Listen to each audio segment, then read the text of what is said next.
समागम का ये रूप।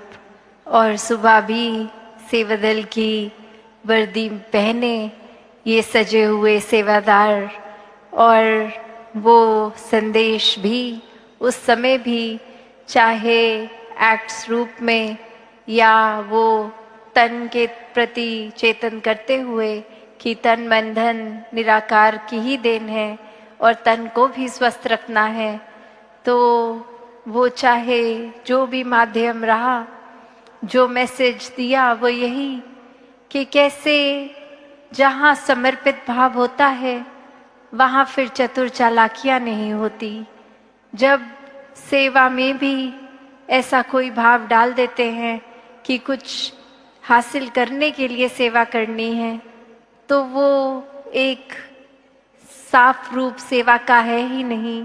वो पहले ही शुरुआत से ही उसमें कुछ गलत मिला हुआ है, और मिलावट की सेवा तो सेवा नहीं है, क्योंकि ये निराकार परमात्मा ये भाव ही देखता है। और ये इंटेंशंस हर एक की कि हम क्या किसी को कुछ साबित करने के लिए सेवा कर रहे हैं, या फिर एक हम अपने लिए अपने दिल को संतों के प्रति, संसार के प्रति समर्पित करके सेवा कर रहे हैं। तो ऐसे ही चतुर चालाकियाँ हम कैसे रोक सकते हैं। और जहाँ बार बार आज विस्तार के ऊपर सबने ही ये जो जिक्र किया, तो विस्तार करने को तो ये चतुर चालाकियाँ, ये अन्य जो भी दोष हैं हम में, कमियाँ हैं, उन पे भी किया जा सकता है कि अच्छाइयों को छोड़ो, बुराइयों को बढ़ाओ। पर ये हर एक में समझ है, सोझी है, विवेक है कि हमें अपने जीवन में तो कमियों को और कम करना है और एक अच्छाइयों को ही बढ़ाना है, मानवीय गुणों से पूरी तरह युक्त होना है। तो कैसे ये जो आज सत्संग के दौरान भी जिक्र हुआ कि हम अक्सर जितना जानते हैं हमारे लिए तो वो ही पूरा होता है, उससे आगे भी कुछ है उसकी समझ ही नहीं होती। जैसे सत्संग में आज उदाहरण देखा कि एक पानी का ग्लास अगर जिसने सिर्फ देखा है उससे ज़्यादा कुछ नहीं, उसके लिए वो ही बहुत है। जिसने बाल्टी देख ली उसके लिए वो ही बहुत है। जिसने स्विमिंग पूल फिर देखा उसके लिए वो बहुत पानी है।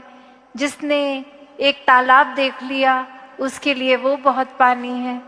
जिसने झरने नदियाँ देख ली उनके लिए वो बहुत सारा पानी है। और जिसने ये समुद्र देख लिया तो पता है अब पानी का तो इससे ज़्यादा विस्तार और कहीं देखने को नहीं मिलेगा।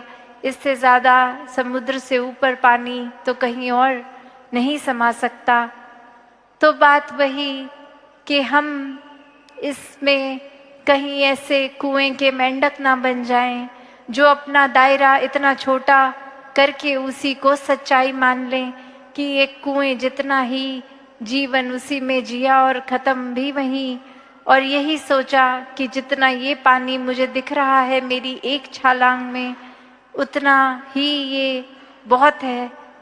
तो अपनी सोच को भी हम इस तरह विस्तारित करें, एक वो सोच को खुला रखें, ओपन रखें कि हर बार ऐसा ही नहीं है जो मेरे अपने ख्याल हैं, मेरी अपनी सोच है कि वही ठीक है। दूसरे का नज़रिया, दूसरे का पॉइंट ऑफ व्यू तो हमने सुनना ही नहीं है, क्योंकि जैसा हम कर रहे हैं इतने सालों से या बिल्कुल अभी वही ठीक है, क्योंकि हमारी सोच है।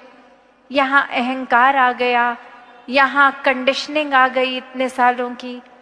तो बात वही कि विस्तार वो भी है जहाँ ये चीज़ें जो जकड़ रही हैं, बांध रही हैं, वो बंधनों को भी काटना विस्तार है। कि एक ही अपनी कोई आदत अक्सर हमें पता होती है कि ये अच्छी आदत नहीं है और उसको छोड़ने की कोशिश करते हैं, और जब तक नहीं छूट रही वो फिर बार बार हो रही है, तो जानते हुए भी ये अच्छा नहीं है फिर भी कर रहे हैं। तो फिर बात वही कि ये अब हो रही है तो इसको रोका जाए, क्योंकि ये समझ है ये करना ठीक नहीं है।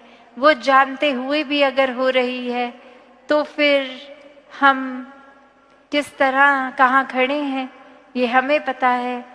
तो अपनी आदतों को भी जो खुद पता है या जो किसी शुभ चिंतक ने पॉइंट आउट कर दी कि ये पहलू